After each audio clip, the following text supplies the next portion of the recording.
Hello, you wonderful people, and welcome to another episode of Not Too Comic Book. This mega show we're talking about TV shows that are adaptations of comic books. For today's episode, I'm going to talk about Sakamoto Days, Season 1, Episode 5. Great episode. A lot of really interesting things went down in this episode, so let's break it down. So we're immediately picking up with the fight between Zhao Tang and Obiguro, and you would think that'd be kind of more of an extended fight than it was. To be fair, it's not like the Boiled and Sakamoto fight was like extensively long, but still, like the Zhao Tang and Obiguro situation was resolved as a cold opening before we even got the opening to the episode. But yeah, like obviously fighting drunken, and she's landing blows against her. And Shin's okay, because I love Shin's like, God, I thought I was actually really worried for a second, like when she threatened to kill me if Zhao Ting doesn't land blows every 10 seconds, but it's like, no, she handled herself pretty well. I even love that one where she's just kind of like ends up hitting her with her ponytail, and I was like, oh, that's actually really sick. But then, like, she ends up landing a blow against Zhao Ting, but Zhao Ting's bleeding because she's laughing because she's like, "Oh, Shin, did you hear the way your voice cracked when you screamed my name because you thought I was actually hurt?" I was like, "You seem so psychotic." And there she is, guzzling more down. I'm like, "Isn't this a problem?" But I'm like, I guess it's gonna be okay. And she's just dodging her blows, and then like one blow, she ends up like, what was it, a punch or a kick she dodged? She leaned back and then she like kissed her arm or leg. I was like, Jesus, she's having too much fun with this situation. But then it's like, oh, are you? And she's kind of like, all right, this is all. Obigoro's like, all right, so like, try and kill me now. But she's like, no, I'm not going to do that. The family rules. It's like, Hannah, Aoi, like, and Mr. Sakamoto and Shin were all a family, and our family doesn't kill. And it's like, oh, like, isn't that family just 3 people? Like, aren't you stupid? But she's like, did you just call me stupid? And got super pissed. I was like, oh, she's about to pop off, and then she goes for a deadly punch and then just does the softest tap and stops because she sobered up in that instant. I'm like, did you just literally burn out all the alcohol in your system that quick? You literally just guzzled some stuff down. So I was like, not unless that was like a remedy she guzzled down, but she has literally no memory of what's going on. Ever since she started drinking, all that's gone. She was practically blackout drunk this entire time. Just like, Jesus Christ. And Obigoro's just kind of like, I can't believe it. And she's like, oh my God, you're like the perfect strong rival to have. I love you so much. I was like, what is this situation? And Shin's like, oh, I guess this is resolved. And the guys that were over there about to cut up Shin just kind of go, and just kind of sigh and look so defeated. I was like, oh God. Once again, I was thinking like, okay, this show will be a little comedic, and then once again, it's probably going to have like, it's probably going to be a little darker, a lot more comedic than it is darker than I thought. I thought in my head, like, okay, once again, we're still at the beginning, so it could always get darker later on, but it's like, I was not expecting that resolution. I didn't think obviously we're not going to kill Obiguro and Boiled, but still. Either way, speaking of Boiled, him and Sakamoto duke it out, and Sakamoto's way fast. As I brought up last episode, it gives me Choji from Naruto vibes when he slims down. And we get no explanation for how and why that happens. Like, that's why I'm wondering, like, is it a thing of, does he purposely get that big just to kind of act as like a last episode I was like, does he do that just so it can act like, so he can have a sudden burst of energy? Because, maybe because he isn't what he used to be, because it's been 5 years, but because of that he has lost a step or two. So I'm curious if it's like, oh, I need to keep the weight on so I can immediately burn it off of me to be like an extra crazy power boost. But I also wonder, is it supposed to be a deterrent? So he's like, as long as I'm big, I'm never fighting at full power. Even though I've lost a step or two, if I don't have that weight on me, I could cut loose a little bit more. And having weight on me prevents me from going too buck wild. Maybe it's kind of like a Rurouni Kenshin thing of like, the reverse blade sword and everything. So maybe the weight is his version of that.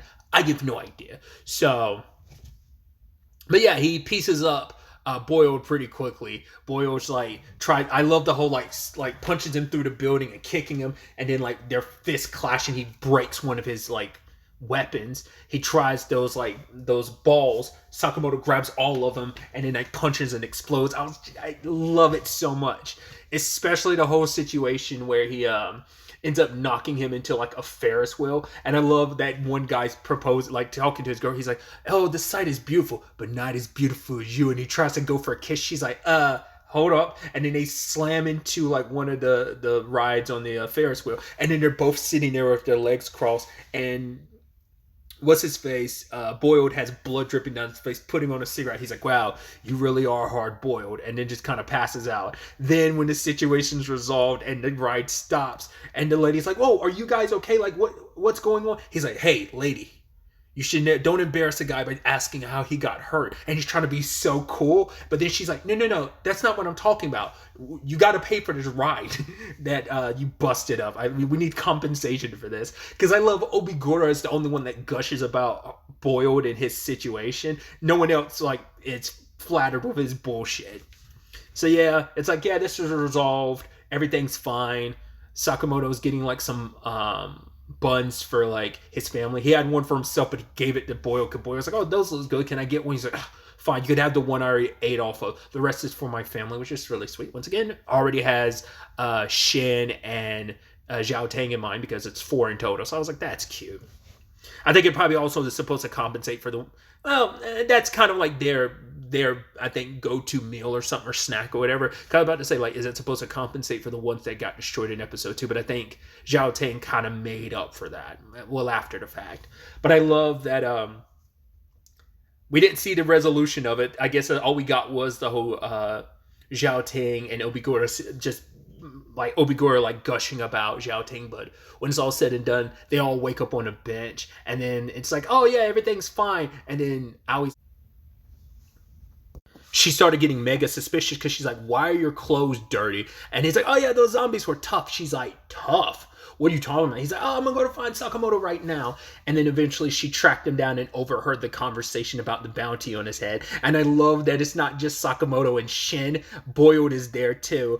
And you have Obiguro and Zhao Ting there keeping Hannah preoccupied. And I love it. It's like, okay, one of the assassins that came after you is over there hanging with your daughter, but it's like, yeah, we're all good, we're all Gucci. So it's kind of that thing of we're enemies one day, pals the next. You know, if we're not, you know, it's like we might try to kill each other every once in a while, but when we're good, we're good, and when we're enemies. But you know, it is what it is. It just comes with the territory.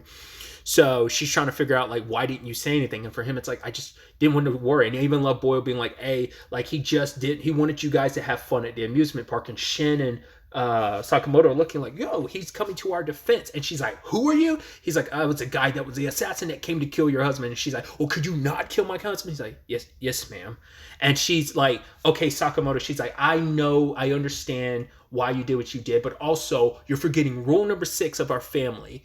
Don't hide stuff from each other. You should have just told me the truth from the beginning." But it's like, yeah, like, "I just didn't want you to worry." But it's like, yeah, don't tell me the truth. You could have this resolved and it's all Gucci. She's like, "Okay, so let's go watch the parade." So just kind of moved on. But it's like, yeah, it's just like she's a very tough lady.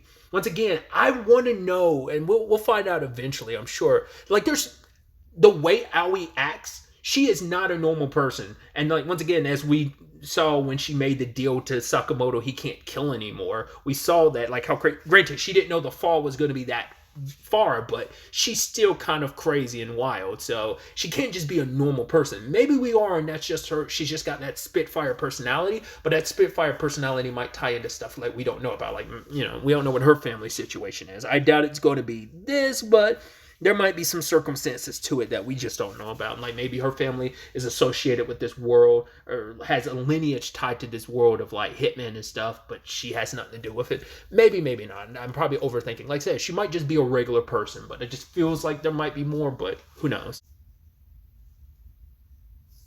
The only way to stop the bounty situation, however, is to find the client who put it out, who ordered the bounty in the first place. But the only person who would most likely know that is the Doden Kai boss. But like Boiled was like, "I don't know where he is." And then I just love Shin being like, "Oh, you're kind of useless then, aren't you?" He's just like says the guy that's asking so much of us. But they kind of bounce. I don't think they're dead because I don't know if they probably didn't go back to Doden Kai afterwards. They probably bounced because it's like I don't know if they're part of Doden Kai. I think they're just hired guns, just like um Poison Dude from like episodes, yeah, from 3 and 4, like that guy. Like he might, because he's just a hired gun, so they might be in the same boat, or maybe they're like, well, we kind of failed, so the boss might kill us. There was no mention after the whole massacre later in the episode. There was no mention of them, so I think they're fine. Either way, we get introduced. Well, Sakamoto, like the best lead he could find was going to the video store. We find out that's how information works in it's about specific organizations of hitmen out there. And so we find out about the video store, and it's just like, oh yeah, like basically all the information is in the form of movies. And I'm like, for one, who's out there? Like, is there a very specific person out there recording all this stuff? Because like, here's a movie of Dodenkai. I'm like, not unless this is supposed to be a reenactment. I wonder, is someone reenacting this? And it's like, I guess meant to be like I guess it's like a plausible deniability thing of like, yeah, this way you can get the information you want and have to pay for it, and you can also decide who gets that information when. You can make sure they're a trusted enough person. But I think maybe there's also the element of like, well, you could just say it's a movie. It's like, oh, like this corresponds with this real group. It's like, we never clarified that. Like, what any relation to anyone living or dead is just pure coincidence. They might kind of skirt it like that type of situation. So, like, that's the only thing I could think of. Why would you put it in movie form? And I love that they had to sit there and actually watch it. Both Shin and Zhao Ting were kind of brought to tears by being like, oh wow, that plot twist. I kind of thought they were all done for. Just kind of just seeing and learning all this stuff about Dodenkai. We never learned a lot. We just saw bits and pieces. Like that one guy who was talking at the end there with all those knives in his head. I was like, what? That's why I'm like, I don't know if this is legit. Like, this is someone out there recording all this stuff. Probably not. That probably was just like, I mean, it might be kind of like a weekend nod to all like true crime drama stuff, true crime stuff, where like you have like reenactment stuff. I'm like, how big is that in Japan, I wonder? I know it's pretty big here in the US, but I'm sure all true crime stuff is probably big worldwide. I feel like out of anywhere it's probably bigger here in the US, but I could be mistaken. Most true crime stuff I've ever come across has always been like US based. So that's why, it's not a genre I'm like big into. I come across it every once in a while, but it's like, that's why I was like, I don't know if that's what that's also supposed to be, but either way, I'm sure every country has like the reenactment element to their stuff. So it's just like, once again, I just have a very US, being an American, like I just have a very US centric view on things, in the grand scheme of things. So I always don't know. I never think about it internationally, like certain things. But either way, also those movies are very expensive. That one was like over a quarter of a 3/4 of a million. It was like 765,000, I think, which is crazy.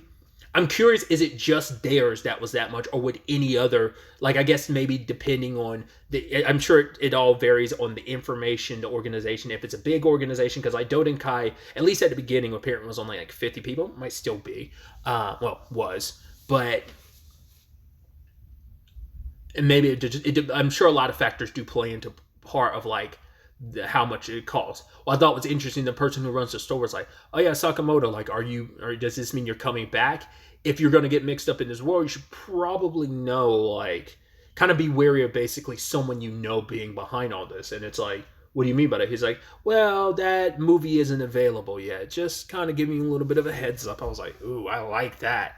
How I love that cryptic warning, basically being like, at the end of the day, whether it's the person who's kind of our main antagonist for this arc, or I don't know if he probably won't be like the main antagonist for the rest of the series, probably just this arc,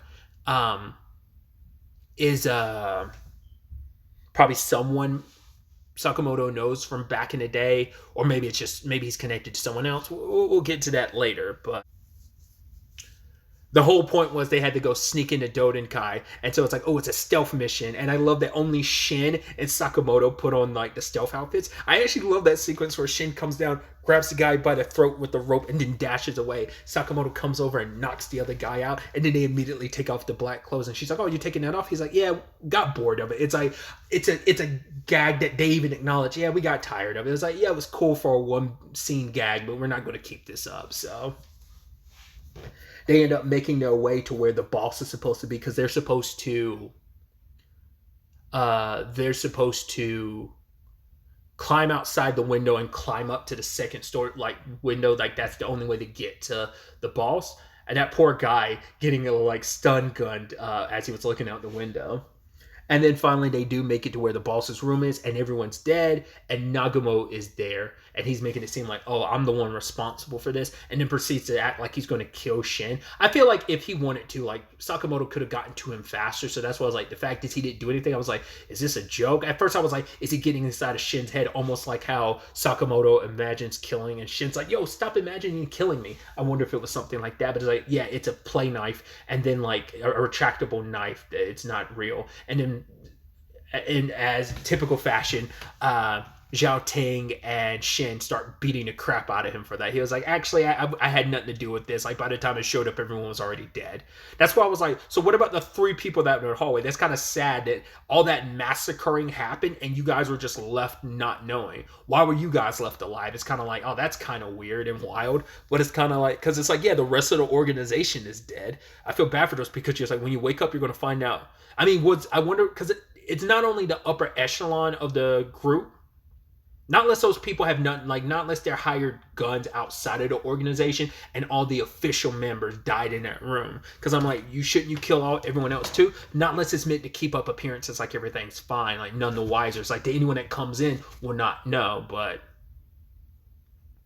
yeah, because Nagumo's there because I skipped over the scene, but we get introduced to half of the order, which is interesting because the moment it's like, oh, all members are here, I was like, oh, so there's only 5 members, 4 there, 5 including Sakamoto, but then I should have been like 6 because I know because we see him in the intro, the old man is who uses like a sword, like he's part of that.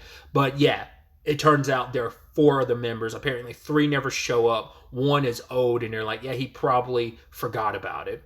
And then you include Sakamoto, that's 9, which seems like such a specific number that I'm like, once again, it's also my little idiosyncrasy. I like odd numbers. I mean, I love even numbers. Sorry. So like it being 9 felt weird to me. That I'm like, I wonder is there secretly like a 10th member that maybe is no longer around or dead. So I mean, it is an even number now because it's only 8.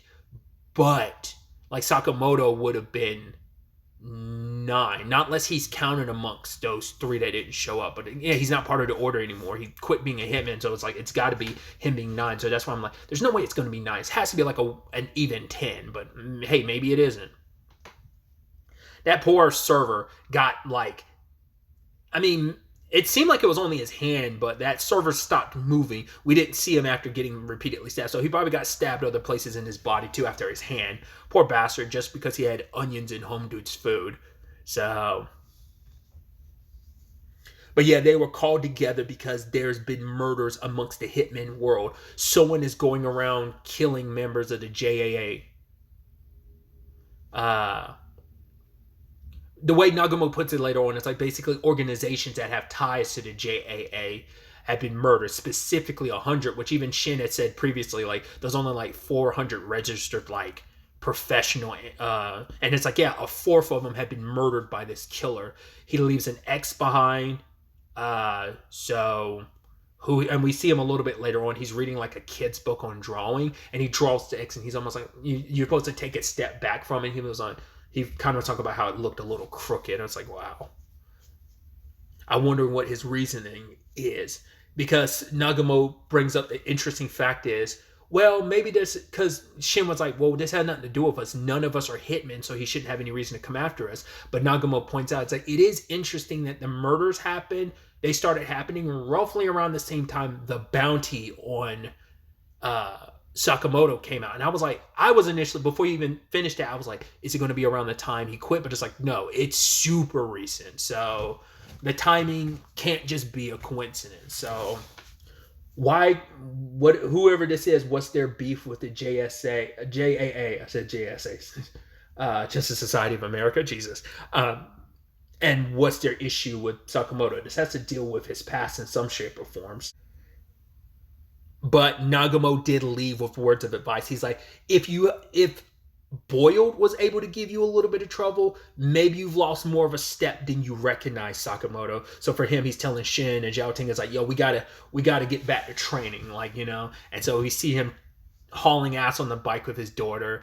Shin is using more of his telepathy, and then Zhao Ting's response is to drink. And then the guy comes in and she smashes his head with a bottle, but it turns out he actually was an assassin, a hitman.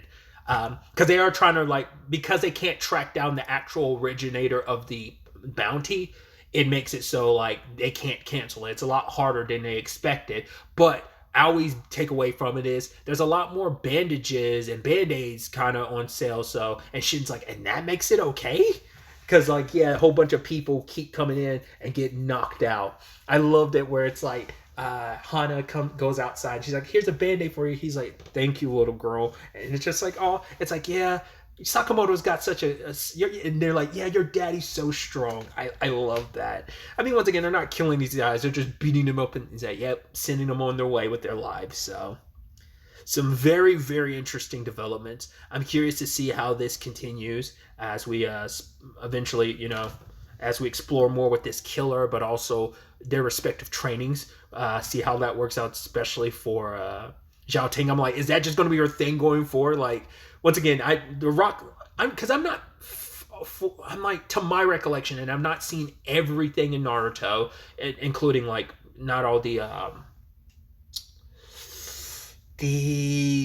oh god, anime fillers and stuff like that. But I'm like, did Lee ever go drunken fist ever again outside the Sasuke retrieval arc? Let me know in the comments. Like, I don't really remember, but to be fair, like, I know the general beats because of video games of the Naruto stuff, but like I don't know all the individual stuff. So like Lee might have had some fights or something where he did get drunk, and I'm just not remembering off the top of my head. But in my recollection, that's the one that sticks out the most, is like the fight against Homdu during the Sasuke retrieval arc. But that's my thing, is the reason why I'm bringing that up is I'm curious if Zhao Tang is just going to be drunk every time she fights going forward. That's just going to be part of her fighting style. Hey, it could be or it might just be like a repertoire thing that she brings out every once in a while and doesn't fully mean anything. But yeah, I'm curious to see. And also, like I said, the Sakamoto thing, whether or not they'll ever explain like, oh, I'm gaining so much weight really quickly and I'm losing it just as fast, like what that means, if it means anything. It might be something they're just like, it's a thing in the series, we're just never going to explain it. We're not even going to bother breaking it down in typical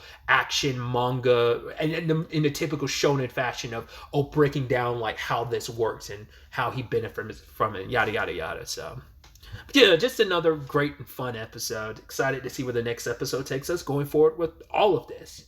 But really, that's all I wanted to talk about. Till the next time we meet, be happy, be safe, live life to the fullest, and enjoy it. Good day and goodbye.